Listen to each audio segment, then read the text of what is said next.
Hello and welcome to PYQpedia. हम लोग enforcement officer account officer की 2016 में जो पेपर हुई थी उसकी एनालिसिस कर रहे हैं। हम लोगों ने पार्ट 1 की है इससे पहले। और पार्ट 1 में हम लोगों ने क्या क्या किया था, एप्टीट्यूड के क्वेश्चन देखे थे, अकाउंट के क्वेश्चन देखे थे और industrial relation, labour law, social security के क्वेश्चन देखे थे। आज जो हम करने वाले हैं उसमें हम लोग कंप्यूटर एंड जनरल साइंस के क्वेश्चन देखेंगे, हिस्ट्री के क्वेश्चन देखेंगे, इकोनॉमी के क्वेश्चन देखेंगे, पॉलिटी के एंड कुछ करेंट अफेयर्स एंड इंग्लिश के क्वेश्चन हैं वो भी हम लोग देखेंगे। इसकी पीडीएफ आपको अपलोड कर दी गई है टेलीग्राम चैनल PYQ_पेडिया पे। ओके, वहाँ पे आप जा कर के पढ़ सकते हैं और जहाँ प्रॉब्लम होगा वहाँ पे आप वीडियो देख सकते हैं। ठीक है, जो लोग नए आए हैं वो फर्स्ट पार्ट पहले देख ले। ठीक है, हम लोग labour laws, industrial relation, social security की एक सीरीज भी चला रहे हैं जिसमें हम लोग वेरियस एक्ट, वेरियस डिफिनीशंस, ये सब हम लोग कवर करते हैं। उस पर प्रीवियस ईयर आस्ट क्वेश्चन भी करते हैं। So let's start the session. पहले हम लोग जो क्वेश्चन करेंगे वो हम लोग करेंगे पॉलिटी के क्वेश्चन। पॉलिटी का जो पहला क्वेश्चन है, which one of the following statements regarding the constituent assembly of India is not correct. Constituent assembly के बारे में, ठीक है ना, कौन सा स्टेटमेंट सही नहीं है। तो अब कंस्टिट्यूएंट असेंबली के बारे में पता होगा आपको कि ये जो बना था 1946 में, और जब ये कंस्टिट्यूएंट असेंबली बना था इसकी जो टोटल स्ट्रेंथ थी वो कितनी थी, 389। अब 389 जो सीट थी उसमें आपको 296 सीट जो थी वो थी ब्रिटिश इंडिया का और 93 सीट्स जो था वो प्रिंसली स्टेट्स का था। तो जो ये 296 90 इसमें 296 में भी दो भाग थे, 292 सीट्स और 4 सीट। तो ये जो 4 सीट थे वो उस समय चीफ कमिश्नर प्रोविंस होते थे, चीफ कमिश्नर प्रोविंस। ठीक है, तो इसके 4 सीट थे और जो बाकी 292 सीट्स थे वो जो 11 गवर्नर प्रोविंस थे, है ना, उसमें से इतने सीट थे। ठीक है, 11 जो गवर्नर प्रोविंस थे, तो ये भी आपको पता होना चाहिए। और ये जो बॉडी थी वो पार्सली इलेक्टेड थी एंड पार्सली नॉमिनेटेड थी। ठीक है, तो ये जो 11 गवर्नर प्रोविंस थे वहाँ से ली गई थी 292 पीपल को। ठीक है, अब इसमें क्या है, सीट जो है वो पॉपुलेशन के अकॉर्डिंग इसमें डिवाइड किया गया था और इसमें 3 कैटेगरी को माना गया था। एक माना गया था मुस्लिम, एक सिख एंड बाकी जनरल।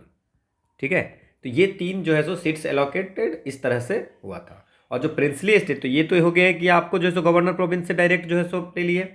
तो गवर्नर प्रोविंस में जो लोग होंगे वो इलेक्टेड हो गए और वो इलेक्टेड ने चूज करके भेजा कुछ लोगों को। ठीक है, 11 प्रोविंस से 292 लोगों को हम लोगों ने इसमें लिया था कॉन्स्टिट्यूएंट असेंबली में। अब जो 4 चीफ प्रोविंस है उसका भी समझ में आ गया। अभी जो प्रिंसली स्टेट का 93 था उसमें क्या था, जो इनके हेड थे, है ना, प्रिंसली स्टेट्स के, वो किसी को नॉमिनेट कर रहे थे। नॉमिनेट करके जो भेजे थे वो लोग थे। इनकी जो पहली मीटिंग हुई थी वो कब हुई थी, 9 दिसंबर 1946 की। तो इतनी मुझे लगता है कि इन्फॉर्मेशन काफ़ी है आपके लिए इस क्वेश्चन बनाने के लिए।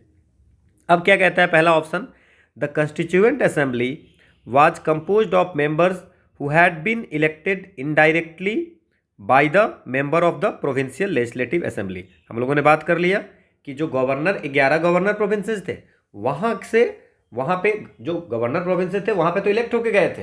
अब उन लोगों ने 292 पीपल को सेलेक्ट किया और उसको कंस्टिट्यूएंट असेंबली में भेजा, तो इनडायरेक्टली इलेक्टेड ही हुआ। ठीक है, क्योंकि जो जिनको सेलेक्ट किया वो पहले से मेंबर थे, तो वो तो कभी इलेक्ट होके आए थे ना। तो ये हो गया हमारा पहला सही है। The constituent assembly held it's first sitting on 9 नवंबर, ये भी सही है। 9 दिसंबर 1946 को पहली मीटिंग हुई थी, ये भी सही है। The seats in each province were distributed among the 3 main communities, Muslim, Sikh and general, in proportion to their respective population. हमने बता दिया कि प्रपोर्शन टू पॉपुलेशन जितनी थी उसके कितनी किसकी पॉपुलेशन है उसके अकॉर्डिंग सीट को बांटा गया था, सीट को एलोकेट किया गया था। किसमें, मुस्लिम, सिख और जनरल में। तो ये भी सही है।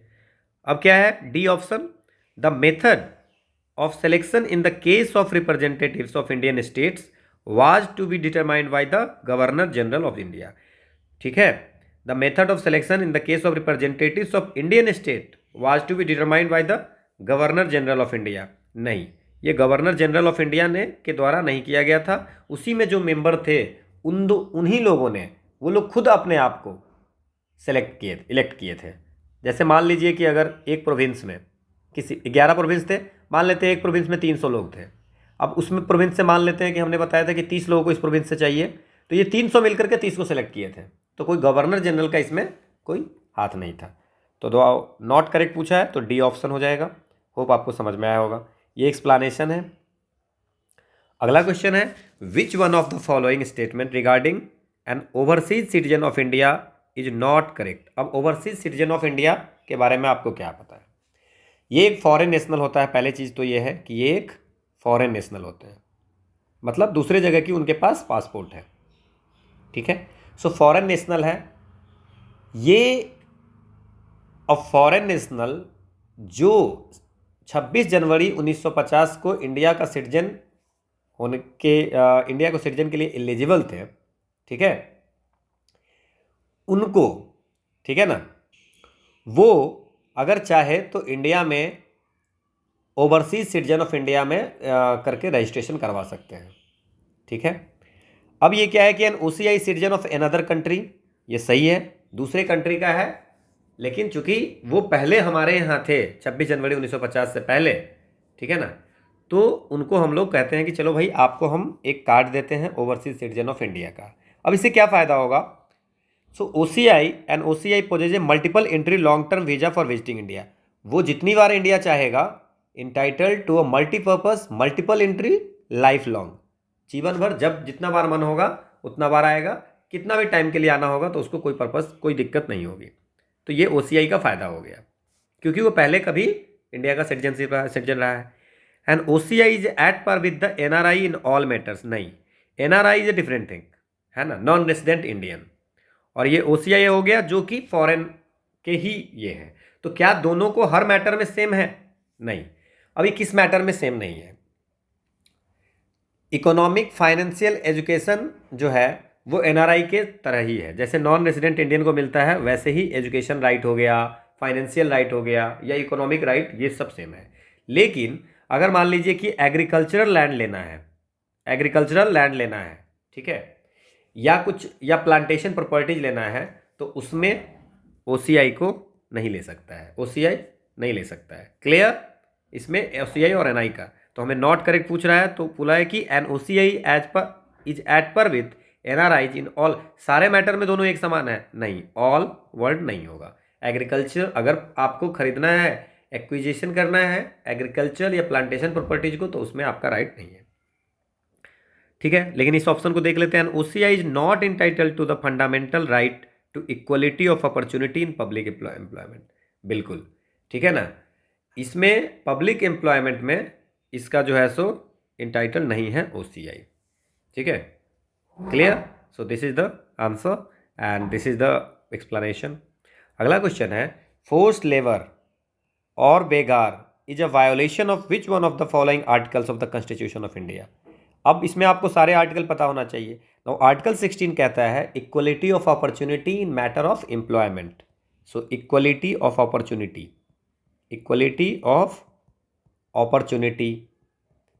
किसमें? एम्प्लॉयमेंट में। आर्टिकल 17 कहता है एबोलिशन ऑफ अनटचेबिलिटी।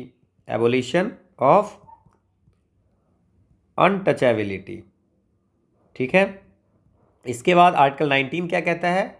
ये फ्रीडम ऑफ स्पीच है ना, protection of certain rights regarding freedom of speech, इस पे है। और आर्टिकल 323 कहता है prohibition of traffic in human being and forced labour के लिए आर्टिकल 23 है। ठीक है, सो ये हमारा आंसर हो गया और ये आपको एक्सप्लेनेशन है। अगला क्वेश्चन है, which one of the following is not a constitutional body. कौन सा इसमें कॉन्स्टिट्यूशनल बॉडी नहीं है? अब the election commission of India article 324 में कहता है कि एक इलेक्शन कमीशन होना चाहिए जो कंट्रोल करेगा इलेक्शन का। ठीक है, फाइनेंस कमीशन आर्टिकल 280 कहता है कि प्रेसिडेंट, है ना, फाइनेंस कमीशन का गठन कर सकते हैं, तो आर्टिकल 280 में है। द ऑफिशियल लैंग्वेज कमीशन, ये आर्टिकल 344 में लिखा हुआ है कि प्रेसिडेंट ऑफ इंडिया है ना एक ऑफिशियल लैंग्वेज कमीशन का कॉन्स्टिट्यूशन कर सकते हैं। तो इसमें जो नहीं होगा नॉट अ कॉन्स्टिट्यूशन, ये तीनों हो गई जो कि कॉन्स्टिट्यूशन में लिखी हुई है, ये तीनों कॉन्स्टिट्यूशन बॉडी हो गई। तो डी जो है the national commission for women, ये कॉन्स्टिट्यूशन बॉडी नहीं है, ये स्टैट्यूटरी बॉडी है। ठीक है, ये गवर्नमेंट जो भी पॉलिसी लाती है किसमें, जिसमें विमेन अफेक्ट होता है उसके लिए ये एडवाइज करती है, उसके लिए ये बॉडी बनाई गई है। Okay, so this is the explanation. अगला क्वेश्चन है panchayat extension to the schedule areas act 1996 permits self governance of natural resource. अब natural panchayat extension to the schedule areas ये क्या है, देखिए पार्ट, ठीक है, इसमें आपको दिया गया था 11 में, क्या दिया गया था, सॉरी इट्स अ पार्ट 9, ठीक है ना, ये पार्ट 9 है, उसमें ये पंचायत के बारे में दिया गया हुआ था और ये 73rd कॉन्स्टिट्यूशन अमेंडमेंट एक्ट में इसको ऐड किया गया था। ठीक है ना, 72nd एंड 73rd जो हुआ था पंचायत एंड म्यूनिसिपैलिटी के लिए, ठीक है ना, तो उसमें ऐड किया गया था। ठीक है, अब इसमें क्या है कि ये इसमें लेकिन बाद में 1996 में एक ये लाया गया था कि जो शेड्यूल एरियाज है वहाँ पे कैसे इस प्रोविज़न को ऐड किया जाएगा। तो उसमें ये क्यों लाया गया था, to ensure self governance through gram sabha, gram sabha के थ्रू सेल्फ गवर्नेंस किसमें, शेड्यूल एरियाज में जो लोग रह रहे हैं उसके लिए। ठीक है, अब इसमें यह भी लिखा हुआ है कि जो ट्राइबल कम्युनिटीज है उस एरिया का, जो शेड्यूल एरियाज है उसमें जो रहते हैं लोग, ठीक है ना, उसकी क्या राइट है, ठीक है ना, उसकी ट्रेडिशनल राइट है ओवर नेचुरल रिसोर्स का। तो वो उसमें कौन क्या आंसर हो जाएगा हमारा, ग्राम सभा। ठीक है ना, क्लियर। तो ये एक्सप्लेनेशन है पार्ट 9। विच वन, अब हम लोग ये पॉलिटी के क्वेश्चन हुए, नाउ हम लोग जो करेंगे वो है इसके इकोनॉमी के क्वेश्चन करेंगे। अब इकोनॉमी में क्या है, which one of the following is not a future of monopolistic competition. अब मोनोपोलिस्टिक कंपटीशन में क्या होता है आपको याद रखना है। अब मोनोपोलिस्टिक कंपटीशन क्या होता है, जब मेनी कंपनी, बहुत सारी कंपनीज एक सेम तरह का प्रोडक्ट को, ठीक है ना, एक जैसा नहीं है, आइडेंटिकल नहीं है, बट एक जैसा है, सिमिलर है। जैसे अगर सोप की बात करें तो लक्स भी बनाती है, लाइफबॉय भी बनाती है, तो कंपनियां अलग हैं, बहुत सारी कंपनियां सोप बनाती है। ठीक है, so many companies offer product that are similar but not identical. एक जैसा नहीं, आइडेंटिकल नहीं है, बट ये बोल रहा है कि क्या कहते हैं, एक ही प्रोडक्ट है, जैसे सोप है, सबका काम एक है ना। अब इसमें क्या है कि इसमें से कौन सा सही नहीं है, तो product in the market is homogeneous. ठीक है, तो होमोजीनियस कभी हो ही नहीं सकता क्योंकि हमें बोल दिया है कि प्रोडक्ट आइडेंटिकल नहीं होगा। ठीक है, अब लाइफ बॉय की जो सोप है और लक्स की सोप आइडेंटिकल तो होगी नहीं ना, उसमें कुछ और प्रॉपर्टीज है, इसमें कुछ और प्रॉपर्टीज है, तो ये हमारा गलत में पूछ रहा है, तो ये होगा। ठीक है, अब इसमें मोनोपोलिस्टिक कंपटीशन में क्या होता है, तो आंसर तो आपको पता चल गया। अब मोनोपोलिस्टिक कंपटीशन में क्या होता है, जो बायर होगा है ना, वो large number of buyers and sellers in the market, मतलब बायर भी ज़्यादा है। जैसे आपको सिंपल सा एग्जांपल सोप का देते हैं, बायर सबको ज़रूरत है और बेचने वाले भी ज़रूरत है। ठीक है, तो इसमें प्रोडक्ट डिफ्रेंशिएशन एग्जिस्ट करता है कि हर कंपनी क्या चाहती है कि हम थोड़ा सा डिफर करें जो हमारा लोग खरीदे। ठीक है, selling cost are use for sale promotion, और इसमें चूंकि बहुत सारी कंपनियां कर रही है तो उसको प्रमोशन भी करनी पड़ेगी, और प्रमोशन जो जितना करेगा उसकी ज़्यादा बिक्री होगी, तो उसको थोड़ी कॉस्ट भी उसके अकॉर्डिंग इंक्रीज करती है। तो selling cost are use for the sale promotion. Okay, ये आपका एक्सप्लेनेशन है। अगला क्वेश्चन है social cost is higher than economic cost. अब सोशल कॉस्ट क्या होता है, अब सोशल कॉस्ट होता है, जैसे मान लेते हैं कि कोई सिगरेट पी रहा है, तो आप अगर सिगरेट पी रहे हो तो क्या होता है उसमें सोशल कॉस्ट क्या हो गया, आप उसमें धुआं आएगा, स्मोक, और इकोनॉमिक कॉस्ट क्या होगा, आपको जो पैसे लगे हैं उसमें, so that's a economic cost. ठीक है, तो सोशल कॉस्ट जो सोसाइटी को पे करने पड़ते हैं। ठीक है, और क्योंकि आपको अगर पॉल्यूशन हो गई या कोई भी तरह की प्रॉब्लम हो गई तो वो सोसाइटी के लिए हो गई, है ना। बट इकोनॉमिक कॉस्ट जो है वो गुड्स की है, खरीदने के लिए, है ना। जैसे मान लेते हैं कि आपकी जो वैल्यू है उसके अकॉर्डिंग आप खरीदोगे। क्लियर, तो society is bigger than economy, social cost because society is bigger than economy, ये कोई मतलब नहीं बनता है कि society includes polity while economy does not include, ये सब कुछ है नहीं। अब सोशल कॉस्ट और इकोनॉमिक कॉस्ट आप समझ गए क्या होता है। So cost borne by standards is positive, clear. Society includes both consumers and producer, ये सब कुछ मतलब नहीं है। This one is the answer. Okay, ये हमारा एक्सप्लेनेशन है। अगला क्वेश्चन है cess on coal at 100 per ton is a type of. Coal पे सेस लगाया गया है ना, अब इसको उपकर बोलते हैं हिंदी में, है ना।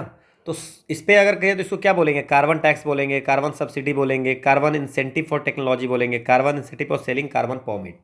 ये सेस क्यों लगाया गया। अब कार्बन टैक्स जो होता है वो कार्बन टैक्स क्या होता है।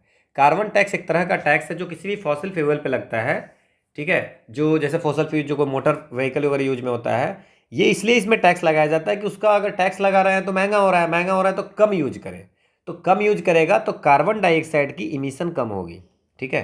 तो इसलिए कोल पे ये टैक्स लगाई गई है, ठीक है। So that's a carbon tax, clear.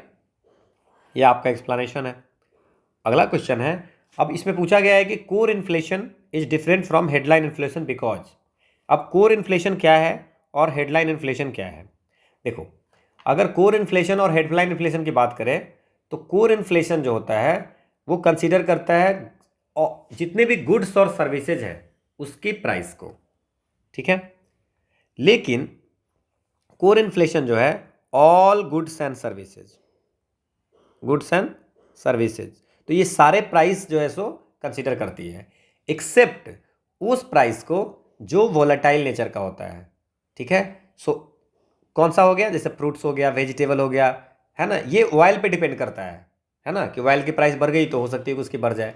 तो ऐसी जो वोलेटाइल प्राइस है ना, वोलेटाइल नेचर का जो आर्टिकल्स हैं, जो प्रोडक्ट है, उसको वो कंसीडर नहीं करता है, ठीक है। तो अगर हमारा आंसर देखेंगे तो ignores article of volatile nature in price index, ठीक है। तो ये कोर इन्फ्लेशन। लेकिन हेडलाइन इन्फ्लेशन जो होता है वो हेडलाइन स्पेस जो total inflation within an economy, है ना, उसमें आपको including commodities such as food and energy price मतलब ऑयल और गैस की प्राइसेस भी इसमें ऐड करते हैं, ठीक है। तो हमारा जो है सो दोनों का आप डिफरेंस समझ गए, दोनों में डिफरेंस क्या है वो भी समझ गए, ठीक है।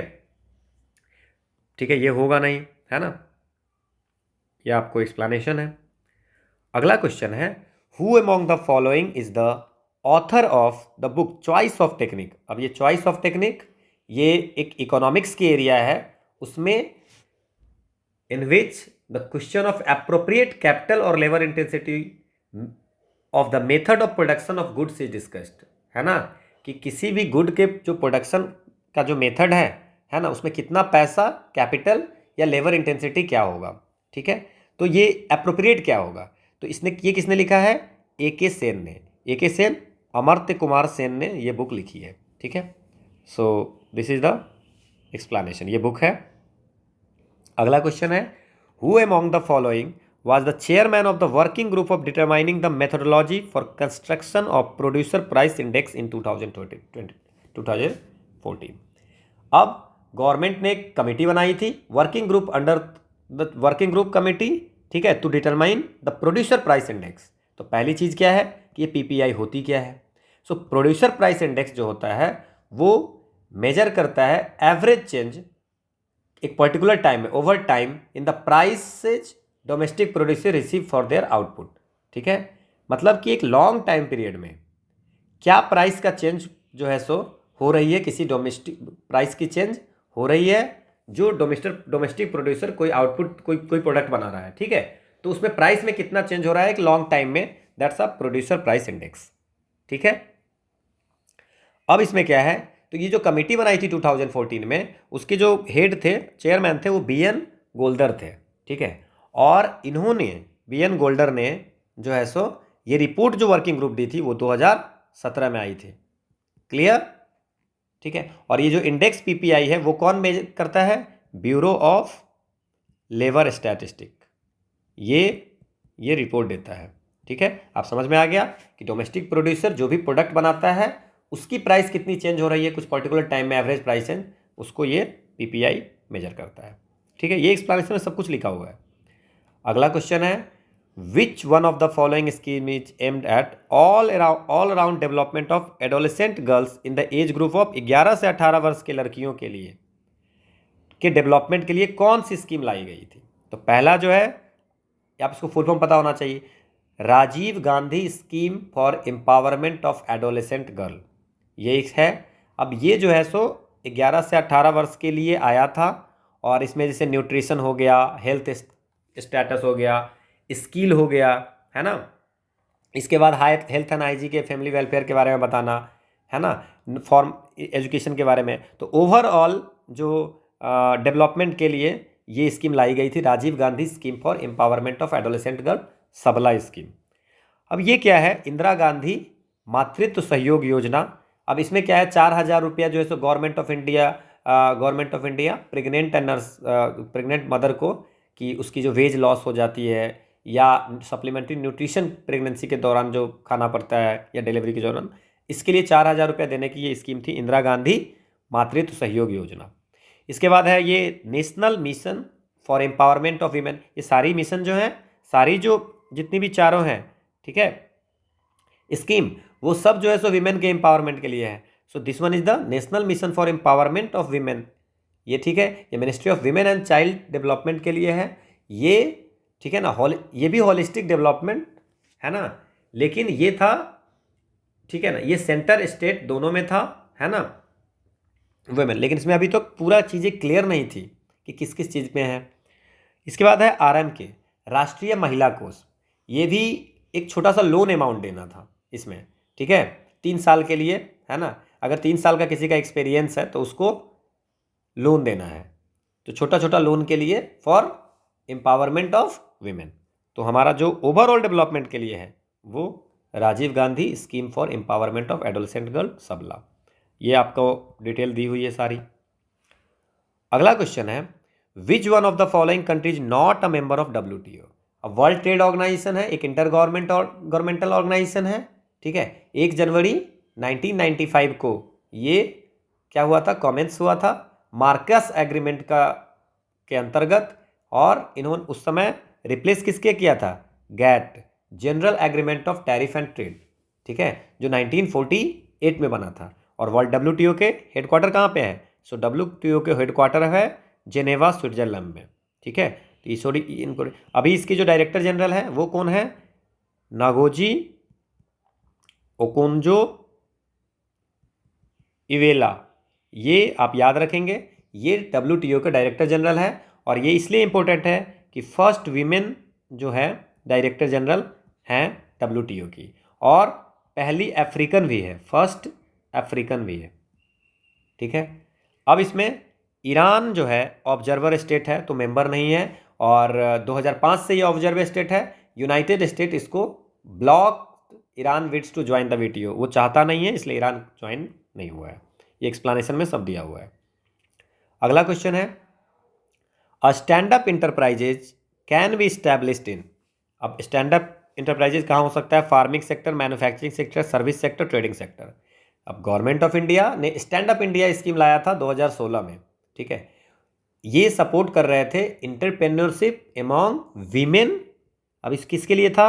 Women and SC and ST के लिए, ठीक है। इसमें इंटरप्रेन्योरशिप को सपोर्ट कर रहा था, ठीक है। और इसमें कौन कौन से फैक्टर में? 3 फैक्टर, 3 कौन कौन सी इसमें सेक्टर थे? फैक्टर नहीं, सेक्टर, मैन्युफैक्चरिंग, सर्विस और एग्री एलाइड एक्टिविटीज और ट्रेडिंग। तो ट्रेडिंग सेक्टर हो गया, सर्विस हो गया, मैन्युफैक्चरिंग हो गया, फार्मिंग इसमें नहीं था। So the answer is 2, 3 and 4। ये आपको एक्सप्लेनेशन में सब दिया हुआ है। अगला क्वेश्चन है, startup hubs are agreed to be setup in. अब स्टार्टअप हब्स क्या है? स्टार्टअप हब एक प्लेस है जिसका एम है कि आइडियल कंडीशन फॉर फाउंडर्स के लिए आइडियल कंडीशन प्रोवाइड करना कि नई नई बिजनेसें आए। तो ये जो कहाँ कहाँ हुआ था सेटअप होने के लिए एग्री हुए थे? NIT जितने भी हैं, IIIT जितने हैं, है ना, Indian institute of information technology, IIITs हैं, और IISER जो है, ठीक है, Indian institute of science education and research, और NIPER जो फार्मास्यूटिकल के लिए NIPER है ना, national institution of pharmaceutical education and research. तो ये 4 जगह पे ऐसा था। तो इसमें आंसर हो जाएगा IIIT, IISERs, NIT।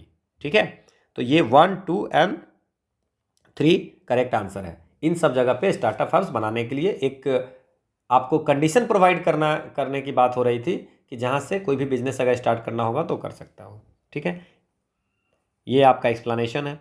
अगला क्वेश्चन है कि what is stand up India program. अब stand up India program envisages each bank branch to give loan between 10 lakh से 100 लाख रुपया। अब स्टैंड अप इंडिया हम लोगों ने देखो 2 क्वेश्चन पूछ लिया स्टैंड अप इंडिया पे। अब स्टैंड अप इंडिया में हमने क्या पढ़ा था कि इसमें एंटरप्रेन्योरशिप प्रमोट करना है, किसको, किसके बीच में, विमेन, SC एंड ST। ठीक है, अब तो ये तो समझ में आ गया। सो टू एट अब लेकिन इसमें क्या है कि ये सिर्फ ग्रीन फील्ड प्रोजेक्ट को मिलेगा। अब ग्रीन फील्ड प्रोजेक्ट क्या होती है? ग्रीन फील्ड होती है और ब्राउन फील्ड होती है। ग्रीन फील्ड प्रोजेक्ट होती है कि फर्स्ट टाइम, मतलब आप कोई भी चीज़ पहली बार ओपन कर रहे हो। और ब्राउन फील्ड प्रोजेक्ट होता है कि जैसे कोई प्रोजेक्ट खुला हुआ है, उसमें पैसे चाहिए, पहले से ओपन है, उसमें कुछ करने के लिए, दैट्स अ ब्राउन फील्ड। और इसमें मैंने बता दिया था कल कि पिछले क्वेश्चन में बताया था कि मैन्युफैक्चरिंग, सर्विस और ट्रेडिंग सेक्टर के लिए लोन मिलता है। इसमें एक है कि हर बैंक को 10 लाख से 100 लाख का लोन देना है। ठीक है, 10 लाख से 100 लाख तक, लेकिन उसमें कंडीशन है कि कम से कम एक लड़की, 1 SC/ST बोरोवर और एटलीस्ट 1 वुमेन बोरोवर पर बैंक ब्रांच होना ही चाहिए। So at least 1 SC/ST borrower to at least 1 women borrower. ठीक है, रूरल अनएम्प्लॉयमेंट में तो SC/ST के अलावा भी आ जाएगा, तो ये ऑप्शन तो वैसे भी गलत हो गया।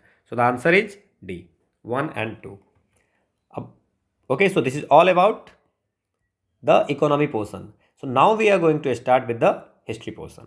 अब हिस्ट्री पोर्शन में बुक्स के क्वेश्चन पूछते हैं। तो पहला क्वेश्चन है कि who is the author of the work the evolution of provincial finance in British India, a study in the provincial decentralisation of imperial finance.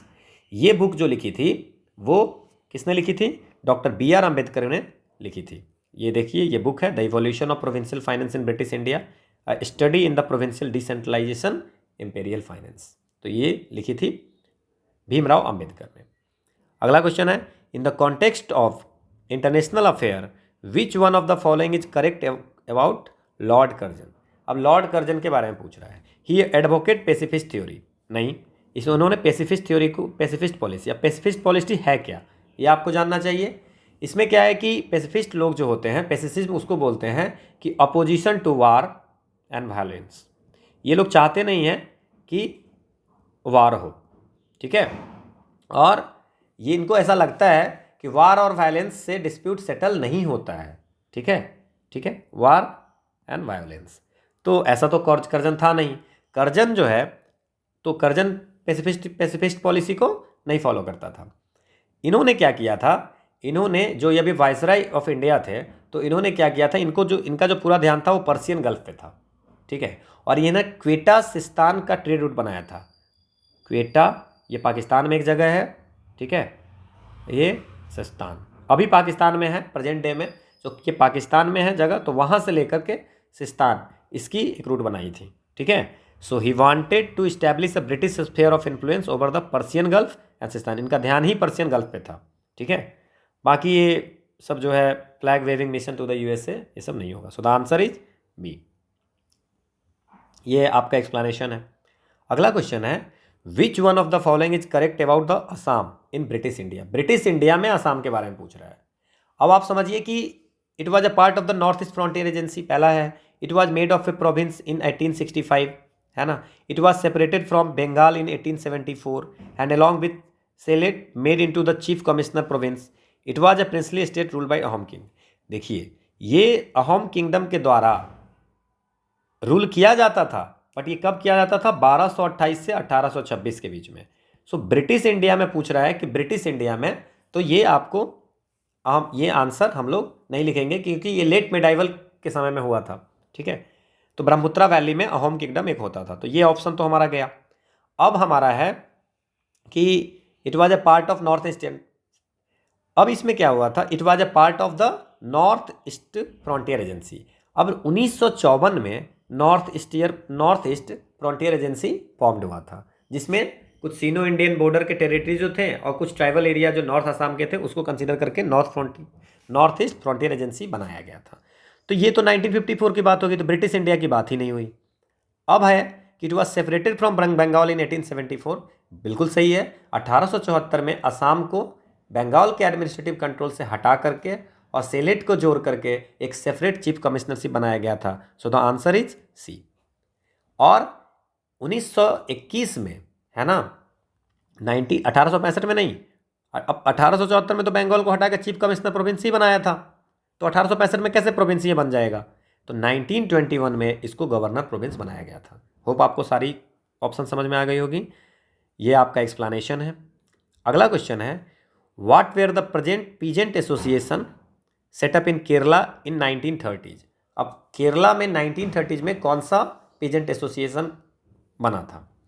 अब इसमें क्या है कि किसान सभा, अब इसमें ऑल इंडिया किसान सभा, ये लखनऊ सेशन में, लखनऊ सेशन में कब? 1936 में, ठीक है। एक सोचा गया था कि हम एक बनाएंगे ऑल इंडिया किसान सभा, और उसके जो प्रेसिडेंट इलेक्ट किए गए थे वो स्वामी सहजानंद सरस्वती के द्वारा किया गया था। तो ये केरला तो इसमें है नहीं, है ना, केरला में तो है नहीं, ये ऑल इंडिया में था। इसके बाद कृति किसान, ये 1927 में एक मूवमेंट स्टार्ट किया गया हुआ, किसके द्वारा? भाई संतोख सिंह के द्वारा एक मूवमेंट स्टार्ट किया गया था, ठीक है। कृषक संगम, ये जो है मालाबार में, है ना, मालाबार में केरला में ये शुरू किया गया था, ठीक है ना, मूवमेंट। और हर ये विलेज जा करके और कृषक संघ बनाते थे, है ना। सो केरला में कृषक संगम इज द आंसर। होप आपको ये समझ में आया होगा, ये आपको एक्सप्लेनेशन दिया हुआ है। अगला क्वेश्चन है, why did the Congress declare 9 May to be Ethiopia day. अब क्या हुआ था कि इटली ने अटैक किया इथोपिया पे। अब इथोपिया क्या किया था, इस टाइम स्ट्रगल कर रहा था, है ना, तो उसको कांग्रेस ने कहा कि उस स्ट्रगल को फ्रीडम स्ट्रगल माना गया, ठीक है। तो कांग्रेस भी 9 मई को इथोपिया डे डिक्लेयर किया to support their freedom struggle, ठीक है। So because the Ethiopia declare their support for the cause to Indian independence, बिल्कुल नहीं। Because Ethiopia became independent from Britain on that day, बिल्कुल नहीं।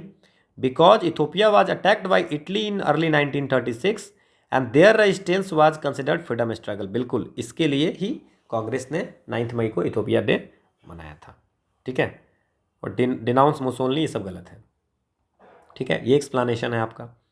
अगला क्वेश्चन है, who setup the Bharat स्त्री महामंडल, ठीक है ना, which first met in Allahabad इन 1910। तो 3 तो क्वेश्चन यही बना गया कि भारत स्त्री महामंडल पहला मीटिंग कब हुआ था और कहाँ पे हुआ था? तो इलाहाबाद में हुआ था, 1910 में हुआ था। और भारत स्त्री महामंडल विमेंस एक ऑर्गेनाइजेशन थी जिसको किसने फाउंड किया था? सरला देवी चौधरी ने। कहाँ पे? इलाहाबाद में, 1910 में, ठीक है।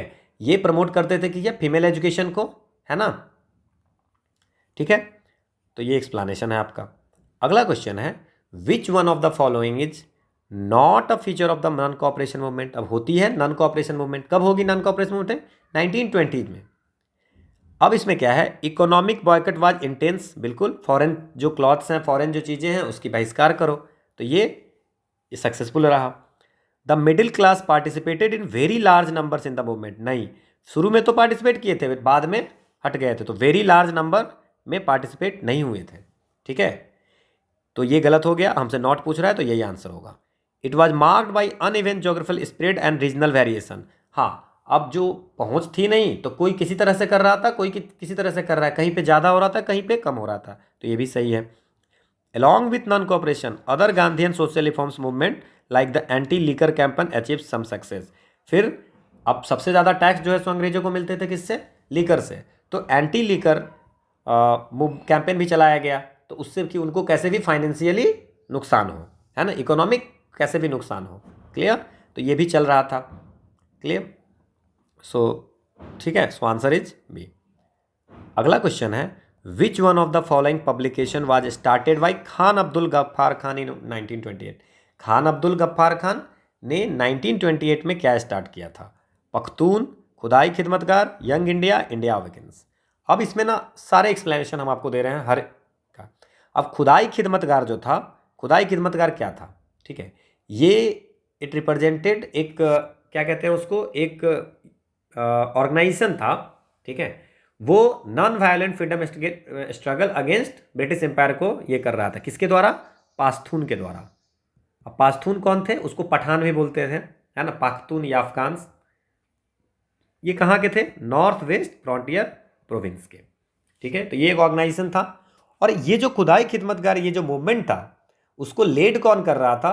खान अब्दुल गफ्फार खान, जिसको हम लोग बादशाह खान भी बोलते थे, ठीक है। अब ये जो पठान लोग थे, पाश्तून लोग, उनको जगाने के लिए उन्होंने एक मैगजीन निकाली 1928 में। उस मैगजीन का नाम रखा पख्तून, ठीक है। तो ये आपको समझ में आ गया, तो आंसर तो समझ में आ गया। अब यंग इंडिया, यंग इंडिया जो है एक वीकली पेपर जर्नल था, है ना, इंग्लिश में लिखते थे, जो इसका स्थापना लाला लाजपत राय 1960 में किया था, लेकिन बाद में महात्मा गांधी इसको पब्लिश करने लगे थे। इंडिया अवेकेंस, ये एक पोएम लिखे थे, द अवेकेन इंडिया, है ना, ये स्वामी विवेकानंद ने लिखी थी 1898 में। तो आपको सारी एक्सप्लेनेशन, सारी ऑप्शन समझ में आ गई, ये आपका एक्सप्लेनेशन है। नेक्स्ट क्वेश्चन है, who among the following was the founder of the Arya Mahila Samaj in the early 1880s? आर्य महिला समाज का फाउंडर कौन है? अब आर्य महिला समाज जो है वो 1882 में, 1882 में फाउंड किया गया था। और किसके द्वारा किया गया था? पंडित रामाबाई, पंडित रामाबाई ने, ठीक है ना, इसको फाउंड किया था। और इसका भी एम यही था कि empowering and educating each women to lead a dignified life, ठीक है ना, empowering and educating the women, ये हो गया। अब क्या है, एक, अब इसमें कुछ कुछ है, जैसे रामाबाई रानाडे है। अब ये क्या की थी? इन्होंने बनाई थी सेवा सदन की प्रेसिडेंट थी, फाउंडर एंड प्रेसिडेंट ऑफ सेवा सदन, ये पुणे में 1885 में। तो ये इसके लिए ये थी। इसके बाद स्वामी दयानंद सरस्वती, आपको पता ही होगा, ये आर्या समाज, ठीक है, कब किया था? 1875 में। Okay, so this is the explanation. अगला क्वेश्चन है, who among the following is considered to be the first Indian to go to jail? पहला इंडियन जो जेल में गया था in performance of his duty as journalist, journalist की duty, मतलब journalist थे वो, सबसे पहले कौन इंडियन जर्नलिस्ट गया था? तो 1883 में, 1883 में सुरेंद्र नाथ बनर्जी, सुरेंद्र नाथ बनर्जी, उनको जेल में डाला गया था। That's the first Indian journalist to be imprisoned. ये इन्होंने कुछ बुक, कुछ जो पेपर में रिमार्क्स लिखी थी, ठीक है ना, जो प्रोटेस्ट, हड़ताल, ये सब जो हुए थे जिसके कारण, है ना, तो इनको, ठीक है ना, कॉन्टेम्प्ट ऑफ कोर्ट में, ठीक है, के कारण लिखी गई थी, है ना, तो उसके लिए उसको जेल डाला गया था, ठीक है। तो ये एक्सप्लेनेशन है आपका। अगला क्वेश्चन है, क्या है अगला question? Which of the following was were the reasons for the lack of economic development in India in the 19th century? 19वीं सदी में क्या कारण था कि इकोनॉमिक डेवलपमेंट नहीं हुआ, ठीक है। तो पहला है, officially the British government was committed to a policy of laissez faire but it was actually a policy of discriminatory intervention. ये है क्यों इकोनॉमिक डेवलपमेंट है कि शुरू में तो ऐसा लगा कि ब्रिटिश गवर्नमेंट लेजेज फेयर, मतलब बाजार सबके लिए ओपन है ना, वो लेजेज फेयर की पॉलिसी ला रही है, लेकिन बाद में लगा कि नहीं, डिस्क्रिमिनेटरी, जो फॉरेन वाले थे उनको ज़्यादा ध्यान दिए जा रहे हैं जो उनके यहाँ के थे, ठीक है। तो ये भी ये एक कारण रहा, तो ये सही है। European entrepreneurs had connection to banks and agency houses while Indians had to rely on kin family and caste man. अब इसमें क्या था कि यूरोपियन के जो एंटरप्रेन्योर्स थे उनको क्या था कि वो बैंक से पैसे ले लेते थे, किसी एजेंसी से उनका सबका कनेक्शन था। बट इंडियन वाले थे वो पैसे लेते थे अपने दोस्त से, फैमिली से, उनसे पैसे लेकर के करते थे, तो वो इसलिए ज़्यादा सक्सेसफुल नहीं हुए। तो ये भी सही है। When plantation were transferred to individual capitalist ownership, native investor were deliberately ignored. अब जो जितने भी क्या थे, इंडिविजुअल कैपिटलिस्ट, प्लांटेशन जो थे, वो इंडिविजुअल कैपिटलिस्ट को ओनरशिप अगर दिया गया है ना, तो जो वहाँ के पर्टिकुलर इन्वेस्टर थे उनको इग्नोर किया गया, मतलब बाहर वाले को दे दिया गया वो सारी ओनरशिप। क्लियर? तो ये सारे कारण थे जिसके कारण 19th सेंचुरी में इकोनॉमिक डेवलपमेंट कम हुए। ठीक है, अगला क्वेश्चन है, which social reformers autobiography entitled looking back describes his experience in setting up school for women in Poona in 1890s। ये कौन था? लुकिंग बैक जो ऑटोग्राफी है वह है ढोंढो केशव कार्वे का। ढोंढो केशव कार्वे, उन्होंने उसमें लिखा है कि हम जब विमेन के लिए पुणे में 1890s में स्कूल खोल रहे थे तो हमें क्या क्या प्रॉब्लम आई थी। ठीक है, सो ढोंढो केशव कार्वे ये बुक है। अगला क्वेश्चन है, who was the first director general of archaeological survey of India. तो ये जो फर्स्ट डायरेक्टर है वो अलेक्जेंडर कनिंगम, ये एनसीईआरटी का क्वेश्चन है, first director general of the archaeological survey India. अब ये जो फ्रांसिस बुचैनन है ना, तो फ्रांसिस बुचैनन है वो एक फिजिशियन था। क्या था? एक फिजिशियन था। वो इंडिया में आया था बंगाल मेडिकल सर्विस में काम करने के लिए, और ये जो गवर्नर जनरल इंडिया थे उनके सर्जन भी हुआ करते थे। कौन गवर्नर जनरल? Lord Wellesley. ठीक है, और इसके बाद आपको देखिए जॉन मार्शल है, जॉन हर्बर्ट मार्शल जो है तो ये भी आर्कियोलॉजिस्ट था, लेकिन ये पहला अलेक्जेंडर कनिंग था। और रॉबर्ट इरिक मॉर्टाइमर व्हीलर जो है, मॉर्टाइमर व्हीलर, वो जो थे वो भी ब्रिटिश आर्कियोलॉजिस्ट थे। तो 3 तो ब्रिटिश आर्कियोलॉजिस्ट थे, बट पहला कौन था? वो ये था। ठीक है, ठीक है। अगला क्वेश्चन है, which of the following works was not contributed by the famous social reformer Begum Rukaiya. अब बेगम रुकैया जो था, ये बेगम रुकैया इनको बोला गया बाद में, बट इनका नाम था रुकैया सखावत हुसैन। रुकैया सुखावत हुसैन, ठीक है ना, ये इसको बोला जाता था बेगम रुकैया। ये बंगाली थी और ये फीमेल के बारे में सोचती थी। तो आप देख लीजिए फीमेल पे बहुत सारी क्वेश्चन आई है। फीमेल के बारे में सोचती थी, उनकी एजुकेशन के लिए, है ना। ये राइटर भी थी, ये प्रोफेसर भी थी, है ना।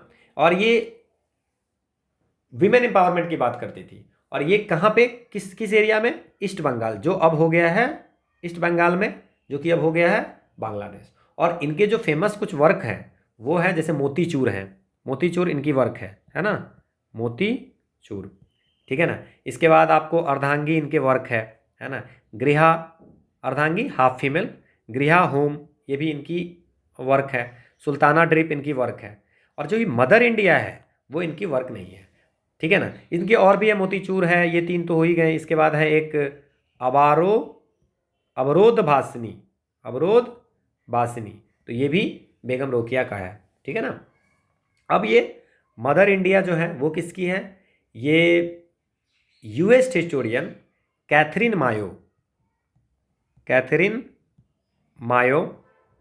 ये आपको लिखी थी। ठीक है ना। और ये attack against Indian self rule, ठीक है ना, यूएस हिस्टोरियन थे कैथरीन मायो, उन्होंने लिखा था, है ना। तो ये हो गया, ये आपको एक्सप्लेनेशन दी हुई है। अगला क्वेश्चन है, which one of the following is not characteristic of the Mughal chronicles. ये भी एनसीईआरटी के क्वेश्चन है। इसमें कौन से जो हैं वो मुगल क्रॉनिकल्स के कैरेक्टरिस्टिक नहीं है। तो जो मुगल क्रॉनिकल्स के ऑथर होते थे, ठीक है ना, वो कोर्ट में जो रहते थे वही होते थे, जो कोर्ट में रहते थे वही होते थे। अब वो लिखते थे किसके बारे में? जैसे उनकी जो पूरी फोकस होती थी, वो जो रूलर होते थे उसकी फैमिली हो गई, उसके नोबल्स हो गए, क्या वार्स हुई, एडमिनिस्ट्रेटिव एग्रीमेंट, यही सब सारे चीज़ें लिखते थे। अब इसमें पूछ क्या रहा है कि which one of the following is not a characteristic, कौन सा कैरेक्टरिस्टिक नहीं है। They present a continuous chronological record of event, बिल्कुल सही है। They were a repository of factual information about the Mughal, के बारे में जो फैक्चुअल इन्फॉर्मेशन मिलती है वो उसी के क्रॉनिकल से मिलती है। They allow us to understand how imperial ideology were created and dismantled, बिल्कुल सही है।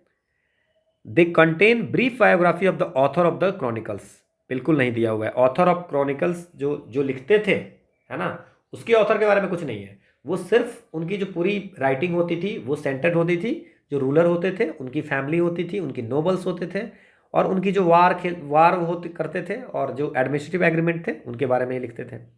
ओके, सो ये एक्सप्लेनेशन है, ये एनसीईआरटी से ली गई है। So this is all about the history portion. Now we are going to start with the general science and computer application. ठीक है, तो स्टेटमेंट 2 के क्वेश्चन है। इसमें आपको पता होगा कि दोनों सही है, एक दूसरे का एक्सप्लेनेशन है, इस टाइप के आते हैं। The force on moon due to earth is the action, while the force on earth due to moon is reaction. बिल्कुल है। अगर हम दीवार को धक्का दे रहे हैं तो दीवार भी हमको धक्का देगा, ठीक है। So the earth and moons gravitational pull are pair of, ठीक है ना। Earth and moons gravitational pull, earth अपने ग्रेविटेशन से खींचता है, मून्स भी अपनी तरफ खींचता है, दोनों एक दूसरे को खींचता है। That's means Newton's third law that the every action there is an equal and opposite reaction. हर एक्शन के साथ प्रत्येक क्रिया के बराबर एंड विपरीत प्रतिक्रिया होती है इन हिंदी। तो ये एक्सप्लेनेशन भी सही है, दोनों स्टेटमेंट भी सही है, ठीक है। तो आंसर ए हो जाएगा। So this is the explanation. अगला क्वेश्चन है हमारा, इट इज, क्या क्वेश्चन है, it is a common observation that if we place a glass of water, ice water on a table at room temperature the ice water will get warmer, ठीक है। तो ये क्यों warmer होती है। दूसरा स्टेटमेंट है कि heat is energy that flows between a system and it's environment because of temperature difference between them, ठीक है। आइस वाटर को आप क्या करते हैं, टेबल पे रखते हो रूम टेम्परेचर पे, तो वो गर्म हो जाते हैं, गेट वार्मर। तो ये दोनों सही है और दोनों एक दूसरे का एक्सप्लेनेशन है। क्योंकि अगर आप किसी ठीक है ना, आइस वाटर के ग्लास को टेबल पे रखते हो तो आइस वाटर वार्मर तो हो ही जाता है और वो मेल्ट करने लगता है वार्म होने के कारण। और ये क्यों मेल्ट होता है, ये इसलिए होता है कि जो हीट होता है वो ट्रांसफ़र होता है, जो सराउंडिंग एनवायरनमेंट है उसकी टेम्परेचर और जो ग्लास के अंदर जो टेम्परेचर है दोनों में डिफरेंस होता है, ठीक है ना। तो उसके कारण ये होता है। तो दोनों सही है और दोनों एक दूसरे का एक्सप्लेनेशन है, तो ऑप्शन ए हो जाएगा, ठीक है। ये एक्सप्लेनेशन दिया हुआ है। अगला क्वेश्चन है कि which one of the following material is not diamagnetic at standard temperature and pressure.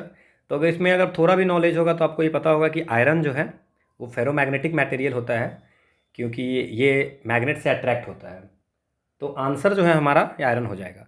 But बाकी अगर आप बात करो कि डायमैग्नेटिक मटेरियल क्या होता है, जो मैग्नेटिक फील्ड से उतना अट्रैक्ट नहीं होता है, जैसे गोल्ड हो गया, वाटर हो गया, सोडियम क्लोराइड हो गया, ये सब जितनी भी हैं, बिस्मथ हो गया, मरकरी हो गया, नाइट्रोजन हो गया, तो ये सारी जितनी भी है डायमैग्नेटिक मटेरियल है because they are not attracted to a magnetic field. And paramagnetic material कौन सा हो जाता है, जैसे जो मैग्नेटिक, तो एक होती है पारामैग्नेटिक, एक होती है डाया और एक होती है फेरो। तो फेरो जो है जो मैग्नेटिक फील्ड से अट्रैक्ट होती है, दैट्स अ फेरो। एंड पारा होता है जो वीकली अट्रैक्ट होता है, मतलब अट्रैक्ट होता है लेकिन कम होता है, जैसे आप लिथियम हो गया, मैग्नीशियम हो जाएगा, मतलब उतनी ज़्यादा अट्रैक्ट नहीं होता है। और डाया हो गया जो अट्रैक्ट नहीं होता है, ठीक है। तो आयरन इज द आंसर, ठीक है। ये एक्सप्लेनेशन है। अगला क्वेश्चन है which one of the following gases has the highest solubility in water.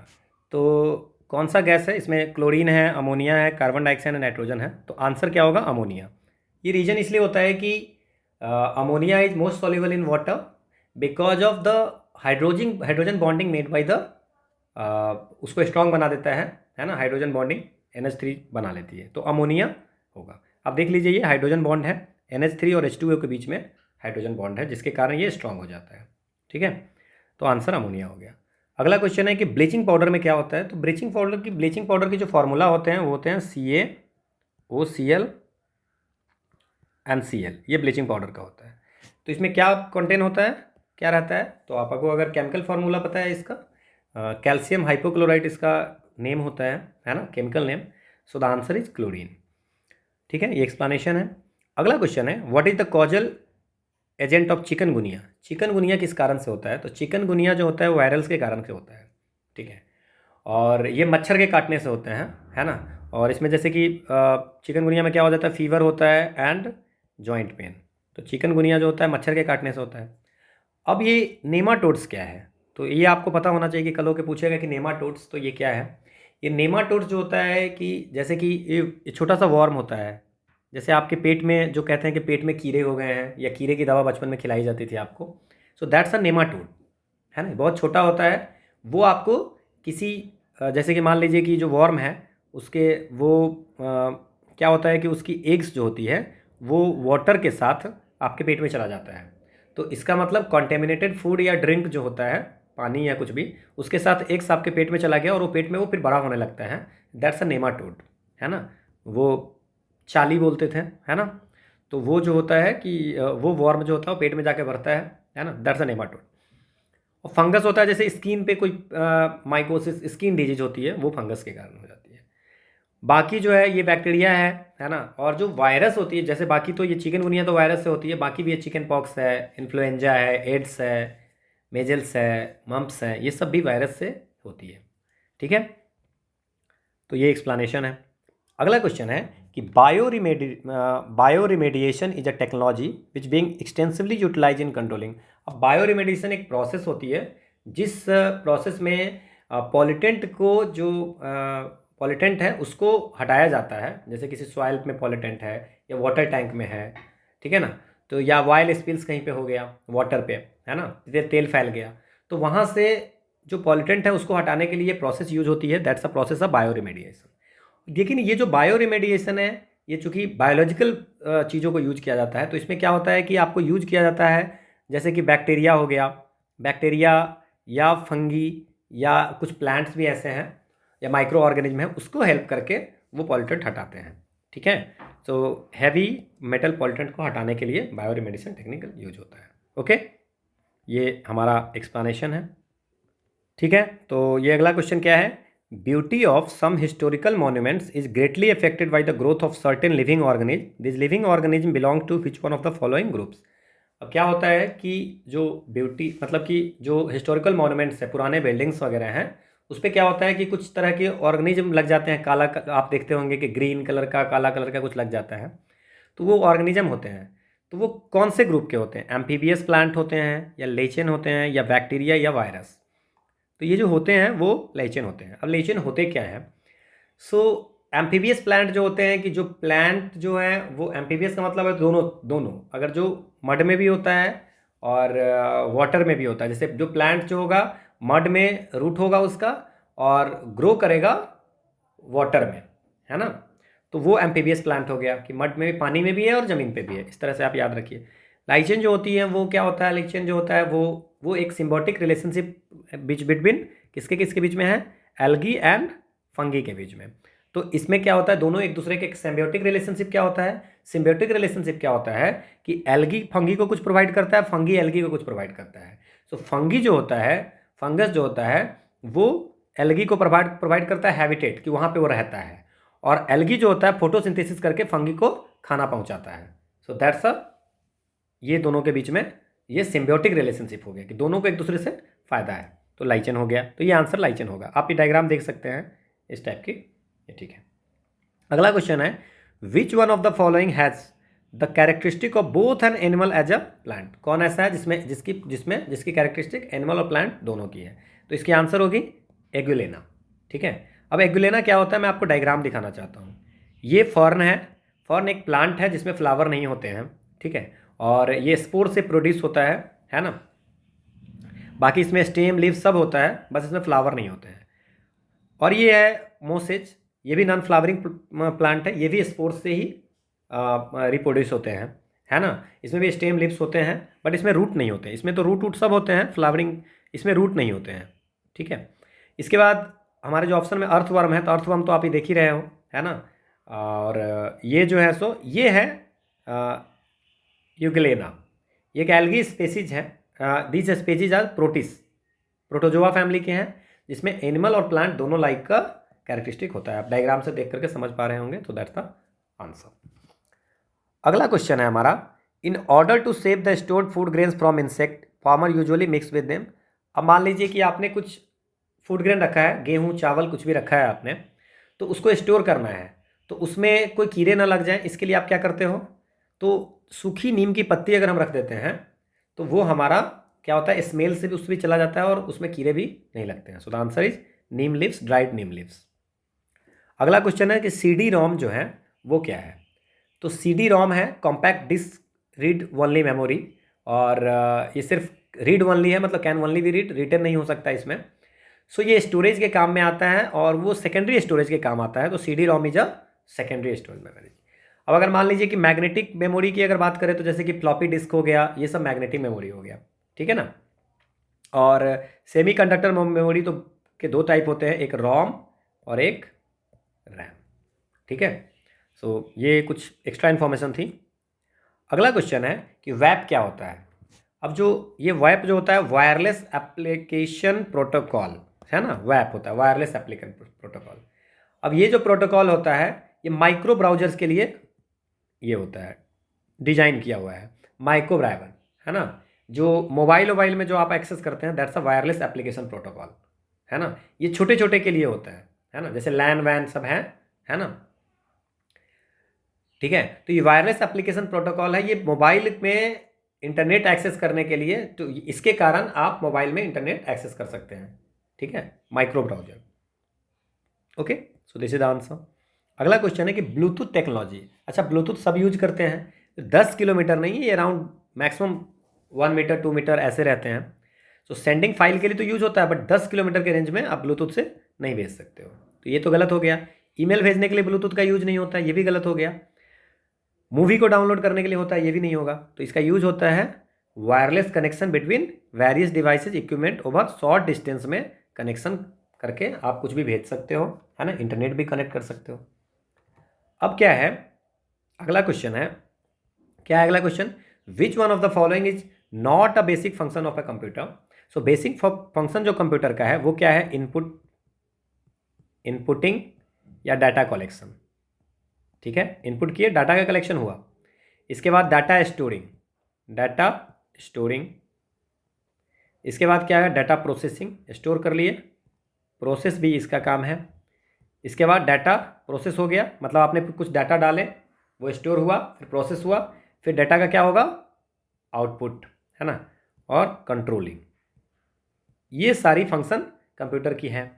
सो इसमें क्या ऑप्शन होगा, एक्सेप्ट एंड प्रोसेस डाटा बिल्कुल सही है, स्टोर डाटा बिल्कुल सही है, एक्सेप्ट इनपुट बिल्कुल सही है। सो स्कैन टेक्स्ट ये कंप्यूटर का बेसिक फंक्शन नहीं है, ठीक है, तो सी आंसर हो जाएगा।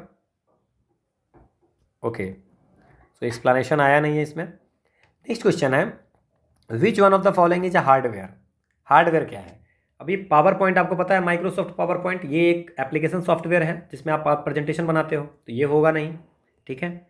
इसके बाद हार्डवेयर पूछ रहा है, ये सॉफ्टवेयर हो गया। ड्राइवर, प्रिंट करने के लिए आप ड्राइवर यूज करना पड़ता है, ड्राइवर भी एक सॉफ्टवेयर है जो ऑपरेटिंग सिस्टम को पता चलता है कि ऑपरेटिंग सिस्टम कम्युनिकेट करता है कि हाँ ये जैसे कि आप ब्लूटूथ की एक अलग ड्राइवर होती है, प्रिंटर की अलग ड्राइवर होती है ना, तो that's also software component. Operating system ये तो है ही, है ना, इंटरफेस हार्डवेयर और सॉफ्टवेयर के बीच में, तो ऑपरेटिंग सिस्टम तो ठीक है ना, यूजर और हार्डवेयर के बीच में। सो ये कंट्रोल यूनिट जो है, कंट्रोल यूनिट मतलब सीपीयू, है ना, तो ऑपरेशन को रेगुलेट करता है, तो that's a hardware. Okay, so this is the explanation. अगला क्वेश्चन जो सो this is all about the general science and computer application. अब जो हम लोग करेंगे वो है current affairs. So which one of the following is not a feature of Aadhaar target delivery of financial and other subsidies benefit and service act. उसका कौन सा फीचर नहीं है। पहला कह रहा है कि only citizen of India are entitle for enrolment under this act. अभी जो एक्ट है, आधार एक्ट, उसके सेक्शन 3 में, section not important again I am saying, उसमें कहा गया है कि एवरी रेसिडेंट, तो एवरी रेसिडेंट, जितने भी रेसिडेंट हैं उनको आधार नंबर मिलेगा अगर वो डेमोग्राफिक इंफॉर्मेशन, बोथ डेमोग्राफिक और बायोमेट्रिक इंफॉर्मेशन अगर सबमिट करेगा तो मिलेगा, तो ये लिखा हुआ है। लेकिन ओनली सिटीजन नहीं लिखा हुआ है, एवरी रेसिडेंट। और रेसिडेंट को भी उन्होंने सेक्शन 2(5) में डिफाइन किया है कि रेसिडेंट वो होता है जो एप्लीकेशन देने से पहले 12 महीने में कम से कम 182 दिन या उससे ज़्यादा इंडिया में रहा हो, उसको हम लोग रेसिडेंट बोलेंगे। तो हर वो बंदा जो पिछले 12 मतलब पिछले 1 साल में 182 दिन रहा है, वो आप जा करके क्या कर सकता है, एप्लीकेशन एनरोलमेंट के लिए दे सकता है। तो हर एवरी रेसिडेंट, तो ये हमारा गलत हो गया और यही आंसर हो गया, तो ओनली सिटीजन गलत है। इसके बाद है the unique identification authority, UIDAI। So unique identification authority of India is responsible for enrolment and authentication of under this act. बिल्कुल सही है, इनका स्टैट्यूटरी अथॉरिटी है अंडर द आधार एक्ट, और इनका आधार इनरोलमेंट हो गया, ऑथेंटिकेशन हो गया, आइडेंटिटी इन्फॉर्मेशन, उसकी सिक्योरिटी, है ना, इंडिविजुअल का रिकॉर्ड्स, ये सारी काम है UIDAI का। ये जो बनी है अथॉरिटी किसके अंदर, आधार एक्ट के अंदर में।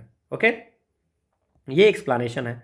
अगला क्वेश्चन है, which one of the following bodies has formulated the national student startup policy launched by the president of India in November 2016। तो ये किया था AICTE ने।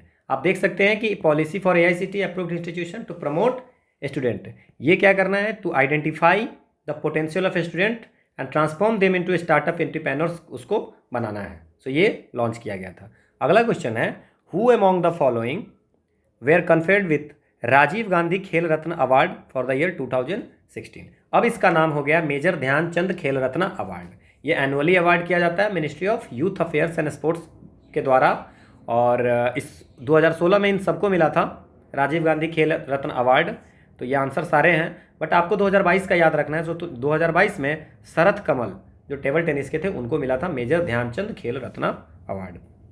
अगला क्वेश्चन है, इसरो अगस्त 2016 में एक सुपरसोनिक कंबस्चन रामजेट, जो जिसको सुपरसोनिक कंबस्चन रामजेट को स्क्रैमजेट, रामजेट एक अलग है और सुपरसोनिक कंबस्चन रामजेट को स्क्रैमजेट बोलते हैं, वो इंजन एक लॉन्च किया था। अब उसके रिगार्डिंग क्या सही है और क्या गलत है।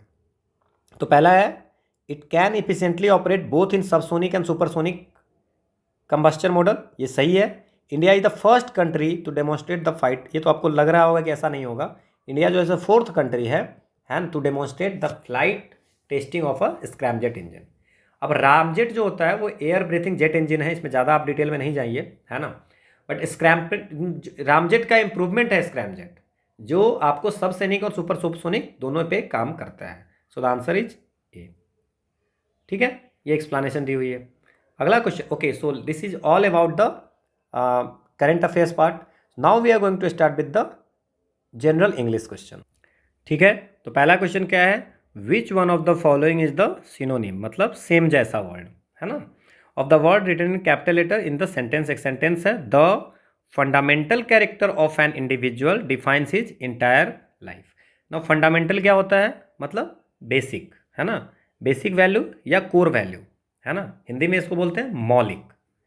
तो जो बेसिक वैल्यू है, उस बेसिक जो वैल्यूज है किसी इंडिविजुअल का, वही उसकी चरित्र को डिफाइन करता है।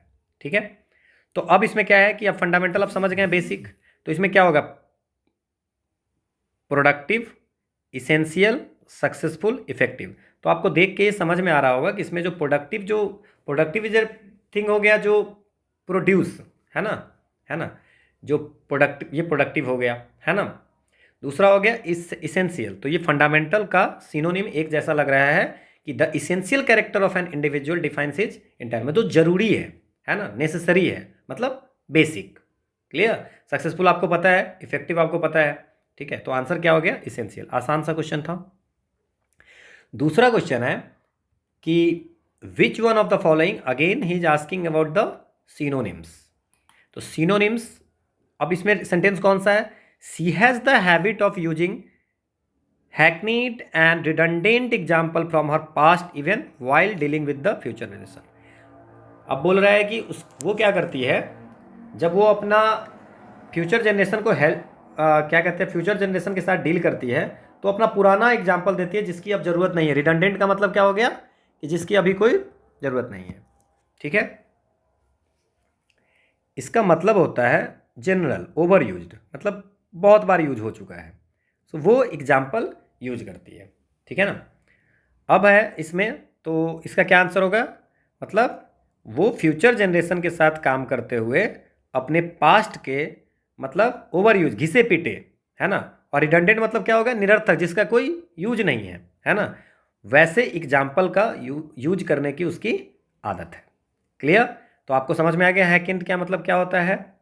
अब ये इनडिफरेंट जो अलग नहीं है, हैविंग, ठीक है ना, इमेजिनेटिव, है ना, तो इमेजिनेटिव क्रिएटिविटी को शो करने का है ना। क्लिंच्ड, ये हमारा होगा, क्योंकि क्लिंच का मतलब एक फ्रेज है ना, and opinion that is over used, opinion that is over use, उसको बोलते हैं clinched. So the answer is, हम हैकेंड का मतलब यही ओवर यूज्ड है, तो क्लिंच्ड होगा। इम्प्रेसिव होगा नहीं, है ना, इम्प्रेसिव का मतलब क्या है, इवोकिंग एडमायरेशन, है ना, तो आंसर क्या हो गया, क्लिंच्ड। ठीक है, अगला क्वेश्चन है कि which one of the following, again synonym पूछ रहे हैं कि which one of the following जैसे कि ये सेंटेंस है, she is an immaculate soul whose presence makes all the difference. Immaculate मतलब होता है बेदाग, इमैक्यूलेट का मतलब होता है बेदाग, मतलब पूरा साफ, तो इसको बोलेंगे बेदाग, मतलब एकदम क्लीन है। तो क्लीन है तो मतलब क्या हो गया इसमें, स्पॉटलेस, कोई दाग नहीं है ना। बाकी आपको पता है एक्साइटेड का मतलब क्या होता है, एक्स्ट्रा ऑर्डिनरी, है ना। एक्स्ट्रा ऑर्डिनरी की मतलब कि असामान्य, है ना। अनपैरेलल हो गया कि मतलब उसके अगेन अगेन उसका समान नहीं होगा, असाधारण, है ना। सो स्पॉटलेस इसका आंसर हो गया, सिनोनिम थे। अगला क्वेश्चन जो है उसमें सेंटेंस दिया हुआ है और एंटोनिम आपको करना है, ठीक है, एंटोनिम खोजना है। So there is a great deal of enmity. अब एनिमिटी का मतलब क्या होता है, अब एनिमिटी का मतलब होता है शत्रुता, तो समझ लीजिए कि अपोजिशन, है ना, दुश्मनी आप मान लीजिए, ठीक है। But there is a great deal of, बड़ी दुश्मनी है ना। तो एनिमिटी का क्या होगा एंटोनिम, एनिमिटी का हो जाएगा हमारा एमिटी। एनिमिटी का क्या हो जाएगा एमिटी। एमिटी का मतलब होता है फ्रेंडली रिलेशन, फ्रेंडली रिलेशन, ठीक है। कोऑपरेशन मतलब सहयोग हो गया, डिस्प्यूट मतलब लड़ाई हो गया, है ना। और ये अनफ्रेंडली हो गया, हॉस्टिलिटी, ठीक है। तो आंसर क्या हो गया, जो एनोनिम होगा वो एमिटी, ठीक है ना। अगला क्वेश्चन है हमारा, which one of the following, again antonym है, और जो सेंटेंस लिखा हुआ है she was reluctant to sell her car. Reluctant का मतलब यहां पे हो जाता है, रिलक्टेंट का मतलब क्या हो जाता है कि अनविलिंग, वो चाह नहीं रही है, नॉट रेडी, ठीक है। तो अगर इसको रिलक्टेंट का मतलब अनविलिंग, तो ये तो होगा नहीं, है ना। और ईगर का मतलब होता है कि इंटरेस्टेड है, ठीक है ना। तो strongly wanting to do something, that's a eager, चाहती है करना। तो हमारा रिलक्टेंट का मतलब क्या हो गया, अनविलिंग, वो चाह नहीं रही है, रेडी नहीं है। और ईगर का मतलब हो गया स्ट्रांगली वांटिंग, तो ये आंसर हो गया। और एनेक्सियस का मतलब तो आपको पता ही है कि एनेक्सियस का मतलब होता है वॉरिड, है ना, फीलिंग वॉरिड। तो आंसर हो गया, हमको एंटोनिम पूछ रहा है ईगर। अगला क्वेश्चन है हमारा, अगेन एंटोनिम है। सेंटेंस क्या है, I can not comply with the queer regulation of your land. अब क्यूर का मतलब क्या होता है, क्यूर का मतलब होता है अनयूजुअल, विचित्र, है ना। तो उसमें बोला बोला जा रहा है कि मैं जो आपकी लैंड है उसकी जो अनयूजुअल रूल्स हैं उसको पालन नहीं कर सकता, है ना। तो ठीक है, अनयूजुअल तो स्ट्रेंज, अनयूजुअल, है ना, स्ट्रेंज हो गया। तो स्ट्रेंज तो इसमें दिया हुआ है, तो एंटोनिम पूछ रहा है ना, उसका अपोजिट तो ये होगा नहीं। अब क्या हो गया, कस्टमरी का मतलब होता है यूजुअल, कस्टमरी मतलब यूजुअल प्रैक्टिस, ठीक है ना, रिवाज है तो यूजुअल प्रैक्टिस है। और ये अनयूजुअल है, तो क्यूर का क्या हो गया opposite, customary. So the answer is customary, ठीक है। अगला क्वेश्चन है कि which one of the following parts of the sentence as you know that the ignorant are easily dubbed has an error. अब पूछा जा रहा है कि सेंटेंस दिया हुआ है, तो 3 एंटोनिम के क्वेश्चन पूछे हैं, 3 आपको पूछा गया है किसके क्वेश्चन, सिनोनिम के। अब जो क्वेश्चन पूछे जा रहे हैं वो एरर के क्वेश्चन पूछे जा रहे हैं, ठीक है। तो इसमें बोल रहा है कि as you know that the ignorant are easily dubbed, इसमें क्या गलत है। सो एज यू नो जब लगा दिया इन्होंने, है ना, तो इनको डैट नहीं लगाना चाहिए। तो जो डैट वर्ड है वो हमारा गलत है इसमें, क्योंकि ये एडिशनल है, इसकी कोई ज़रूरत नहीं है, एडिशनल कंजक्शन है, ठीक है। So that the ignorant word में एरर है, ठीक है। क्योंकि हम सीधे भी लिख सकते हैं कि as you know the ignorant are easily dubbed, तो भी सही हमारा होता, ठीक है। क्योंकि एज यू नो ही इस सेंटेंस को ज्वाइन कर रहा है, तो डैट लगा करके उसको ज्वाइन करने का नहीं, तो दैट इज द एडिशनल, तो रिडंडेंट हो गया, ठीक है। तो आंसर क्या हो गया, डैट द इग्नोरेंट, ठीक है। इसमें भी एरर हमसे पूछ रहा है, ये सेंटेंस है, after a lot of argument I brought him forward to my point of view. बहुत सारे आर्गूमेंट हुए, सो ब्रॉट हिम फॉरवर्ड का मतलब क्या होता है, ठीक है, to propose a idea, to propose और idea, propose a idea for consideration, ठीक है ना। सो अब आप देखिए, ठीक है ना, ब्रॉड फॉरवर्ड, तो यहाँ पे ब्रॉड फॉरवर्ड नहीं होगा, ये बॉट हिम अराउंड, मतलब मैं अपने व्यू के अराउंड उसको लाया बहुत आर्गूमेंट के बाद, मतलब बहुत आर्गूमेंट में, after lot of argument I bought him around to my point of, मेरे बहुत मतलब कि बहुत बार आर्गूमेंट करके मेरा जो पॉइंट ऑफ व्यू है उसके आसपास में उसको एग्री किया, उसको लाया, ठीक है ना। और ये फॉरवर्ड यहाँ पे वर्ड नहीं लगेगा, ठीक है। तो ये आंसर हो गया बी। फॉरवर्ड अगर लगाएंगे तो to propose an idea for consideration, propose a plan और आइडिया फॉर कंसिडरेशन, ये मीनिंग होता है। तो हमारा ये बोर्ड अराउंड होगा, तो ये लाइन में गड़बड़ी है। अगला क्वेश्चन है, इसमें भी एरर बताना है। Don't ask him how he is because if he start talking about his health you will never get of from him. कह रहा है कि उसको पूछो मत कि उसका हेल्थ कैसा है, स्वास्थ्य कैसा है। अगर उससे पूछ लोगे तो फिर वो बताता रह जाएगा। तो इसमें कहाँ गलती है? अब इसमें क्या है, गेट ऑफ का मतलब क्या होता है? यहाँ पे प्रॉब्लम जो है वो है गेट ऑफ में। तो यहाँ पे गेट ऑफ नहीं, गेट अवे होगा। मतलब अगर आप उससे पूछ लोगे तो आप उससे भाग नहीं पाओगे, गेट अवे, ठीक है। गेट ऑफ के मतलब, गेट ऑफ का मतलब होता है लीव वर्क। दिन जब खत्म हो गया तो आप काम को खत्म कर रहे हो, leave work at the end of the day. तो गेट ऑफ जो है this is a phrasal verb. तो आपको क्या होगा, गेट अवे, गेट अवे, है ना, ठीक है। उनसे आप दूर नहीं रह पाओगे, है ना। तो ये आंसर हो गया गेट ऑफ वाला, ये आंसर हमारा हो जाएगा, ठीक है। अगला क्वेश्चन है, अब इसमें क्या है, ओके। तो अब जो क्वेश्चन है कि which one of the following words can be used as a substitute for the phrase. एक फ्रेज है, a nursery where children of working parents are cared for while their parents are at work. ये क्या होगा, ये craze facility होती है। Craze facility होती है जब आपके पेरेंट्स वर्किंग पे है, वर्किंग है, तो बच्चे को कहीं रख के जाएंगे देखभाल के लिए, तो उसको बोलते हैं, वो क्रेज हो गया, ठीक है। और जो, तो ये क्रेज फैसिलिटी तो आंसर हो गया। डॉर्मेट्री होता है, एक बड़ा सा बेडरूम होता है, उसमें बहुत ज़्यादा नंबर ऑफ बेड होते हैं, ठीक है। तो ये डॉर्मेट्री हो गई, इंस्टीट्यूशन या स्कूल में ऐसे होता है। रिफेक्ट्री होता है, रिफेक्ट्री होता है जैसे कि मान लीजिए किसी रिलीजियस इंस्टीट्यूशन या एजुकेशनल इंस्टीट्यूशन में एक रूम होता है जहाँ पे सब साथ बैठ के खाते हैं, उसको बोलते हैं रिफेक्ट्री। और स्कॉलर होते हैं, जो एक पर्सन जो बोट को वाटर में, जैसे दो दो लेकर के, ये बोट है, इसमें दो डंडा लेकर के एक आदमी बैठा होता है, ठीक है, और दो डंडा लेकर के उसको चलाता है, दैट्स अ स्कॉलर। क्लियर? तो आंसर आपको समझ में आ गया, आसान क्वेश्चन था। अब एक और फ्रेज है जिसका मीनिंग बताना, that which can not be taken by force. आप फोर्सफुली उसको नहीं ले सकते, उसको क्या बोलेंगे? उसको बोलते हैं इम्प्रिंगेबल। क्या बोलते हैं? इम्प्रिंगेबल, ठीक है। अनेबल टू बी कैप्चर्ड और ब्रोकन, उसको बोलते हैं इम्प्रिंगेबल। आप उसको फोर्सफुली नहीं ले सकते हो, ठीक है। अब इसमें क्या है कि इम्पॉसिबल आपको पता है, जो पॉसिबल नहीं है, हो नहीं सकता है। इम्प्रोबेबल, जो अनएक्सपेक्टेड है, जिसकी पॉसिबिलिटी नहीं है। इम्पेकेबल, इम्पेकेबल होता है कि फॉल्टलेस, जो जिसमें गलती नहीं है, ठीक है ना। तो आंसर होंगे इम्प्रिंगेबल हो गया। इम्प्रिंगेबल का मतलब जिसको कैप्चर आप नहीं कर सकते हैं। अगला क्वेश्चन है, which one of the following is the appropriate question tag. अब क्वेश्चन टैग के क्वेश्चन पूछ रहे हैं। अब देखिए 3-3 क्वेश्चन सारे पूछे हैं, क्वेश्चन टैग के क्वेश्चन है। अब इसमें क्या है कि क्वेश्चन टैग के क्वेश्चन, क्वेश्चन टैग, तो क्वेश्चन टैग अगर आपको पता होगा तो आप बना सकते हो, ठीक है। तो in the sentence take a seat, क्या लगा हो गया इसमें, क्वेश्चन टैग क्या लगेगा? तो क्वेश्चन टैग का रूल कहता है कि अगर मान लीजिए कोई पॉजिटिव सेंटेंस है, ठीक है, तो क्वेश्चन सेंटेंस उसको निगेटिव फॉर्म में कन्वर्ट कर देता है, ठीक है।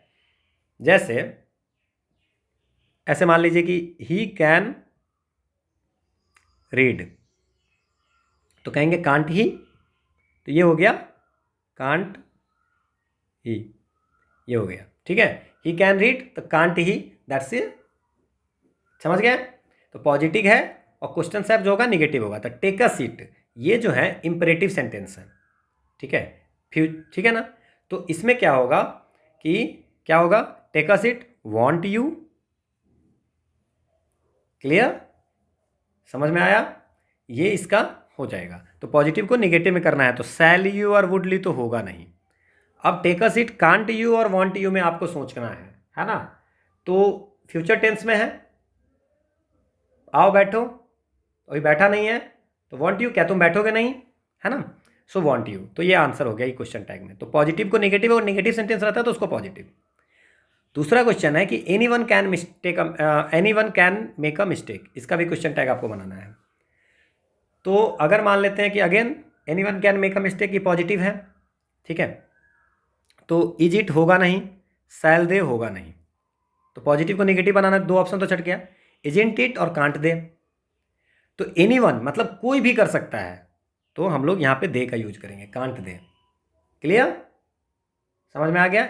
एनीवन है ना, तो बहुत सारे लोग की बात करें, कोई भी मिस्टेक कर सकता है, तो कांट दे। क्लियर, तो ये हमारा आंसर हो जाएगा। अब क्या है कि which one of the following phrasal verb may be used in the blank space in the sentence. ठीक है, कौन सा फ्रेजल वर्ब यूज होगा? He is fond of art and seems to be an artist. अब suit word का है suited. ठीक है, he is fond of art and seems to be an artist. तो अब इसमें जो अब आप समझिए, fit out, bring out, cut out, shoot out, तो आप इसको सबका मीनिंग पता होगा। ठीक है, सो फिट आउट का मतलब क्या है कि रूम बिल्डिंग में कुछ भी रखना। ठीक है, ब्रिंग आउट का मतलब होता है, ठीक है, कि to develop a quality in someone. ठीक है ना, to develop a quality. Cut out का मतलब क्या होता है?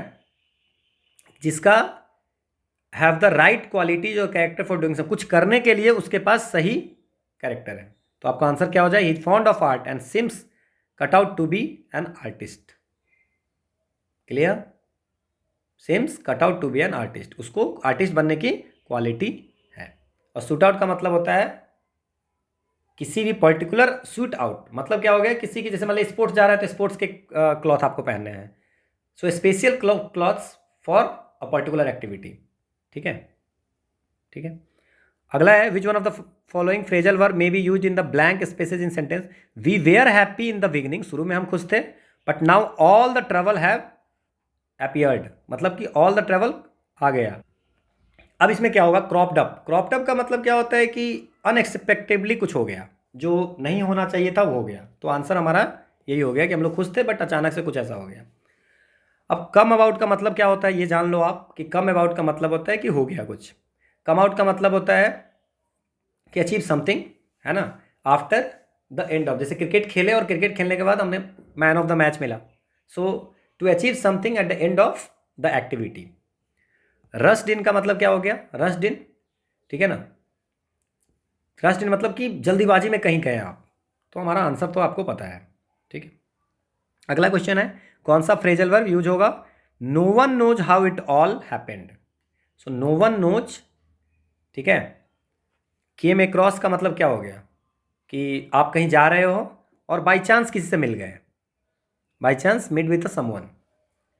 कम केम अबाउट का मतलब होगा कि कुछ हो गया, है ना, टू हैपन समथिंग, है ना। तो आंसर क्या हो गया? Came about. No one knows how it all came about, ये कैसे हो गया किसी को नहीं पता।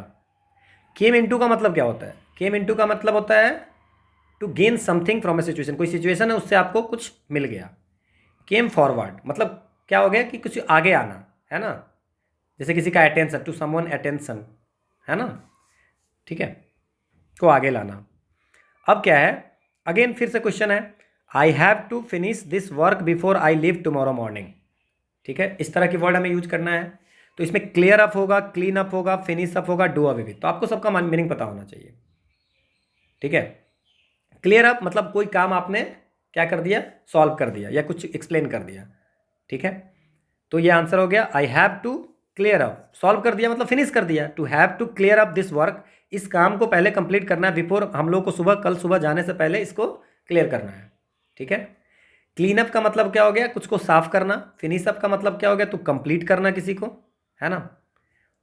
डू अवे विथ, ठीक है, तो डू अवे विथ मतलब हटाना या किसी चीज को एंड करना। तो clear up is the answer. Again which one of the following prepositions may be use in the blank space in the sentence. कौन सा प्रीपोजिशन यूज होगा? ये आसान सा क्वेश्चन है। He lived a hand dash mouth existence surviving on just a few rupees a week. He lived a hand in mouth या he lived a hand to mouth. ठीक है, क्या होगा इसमें? हैंड टू माउथ का मतलब क्या होता है? फ्रेज है। ठीक है, तो क्या होगा? यहां पे टू होगा, सो हैंड टू माउथ होगा। He lived a hand to mouth existence surviving on just a few rupees a week. ये एक फ्रेजल वर्ब है, फ्रेज है, हैंड टू माउथ। ठीक है, अब क्या है?